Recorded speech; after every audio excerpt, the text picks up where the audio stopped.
జనగాం జిల్లాలోనూ రైతు బంధు వారోత్సవాలు ఘనంగా కొనసాగాయి. నార్పేట మండల కేంద్రంలోని ఆదర్శ పాఠశాలలో వ్యాస రచన పోటీలు నిర్వహించారు. ముఖ్య అతిథిగా పాల్గొన్న జనగామ ఎమ్మెల్యే యాదగిరి రెడ్డి విజేతలకు బహుమతులు అందజేశారు.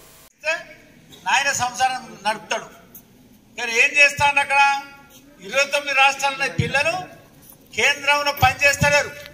వీళ్ళు ముగ్గురు పని చేసి వాళ్ళ నాయనకి ఇస్తాను. వాళ్ళ చెల్లె పని చేస్తుంది, తమ్ముడు పని చేస్తాడు, ఈయన పని చేస్తాడు. చేసి వాళ్ళ నాయనకి ఇస్తే సంసారం నడుపుతాడు. కానీ భారతదేశంలో 29 మంది పిల్లలు అంటే 29 రాష్ట్రాలు.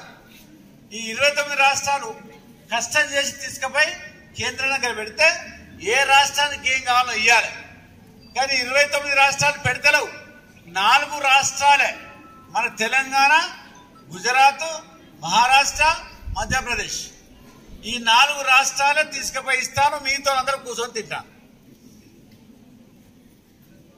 అన్యాయం కాదు. అగో మా చిన్న పిల్లలకి తెలుస్తుంది. ఈ బండి సంజయ్కి ఎందుకు తెలుస్తుంది? మరి దాని లంగకు దిక్కుల సన్నాసికి నేను మంత్రిని నిర్వహించా కిషన్ రెడ్డికి ఎందుకు అర్థమవుతలేదు? ఈ ముచ్చట ఎందుకు చెప్పడు ఊళ్ళల్లా? 23 రాష్ట్రాలను మా తెలంగాణ దాస్తాంది అని గర్వంగా ఎందుకో చెప్పడు మగోడు. కిషన్ రెడ్డి మంత్రిని చేసి పంపించింది ఇక్కడ మన వాళ్ళందరూ ఓట్లేసి. అరే నా రాష్ట్రం ఈ దేశాన్ని సాత్తాంది. 24 రాష్ట్రాలను కూర్చునేబెట్టి పువ్వు పెడతాంది. ఈ రాష్ట్రం మిగతా రాష్ట్రాలకు వెళ్ళి తీసుకొని ఈ రాష్ట్రం నిన్న మొన్న ఏర్పడ్డది.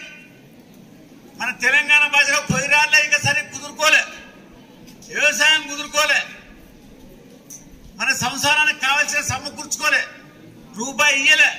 అయినా ముఖ్యమంత్రి గారు నోరు కట్టుకొని కడుపు కట్టుకొని మా విద్యార్థులకు మంచి భోజనం పెట్టిస్తాడు, మా విద్యార్థులకు డ్రెస్సులు ఇస్తాడు, మా విద్యార్థులకు సన్న బువ్వ పెట్టిస్తాడు, గుడ్లు ఇస్తాను, హాస్టల్ సబ్బులు ఇస్తాను.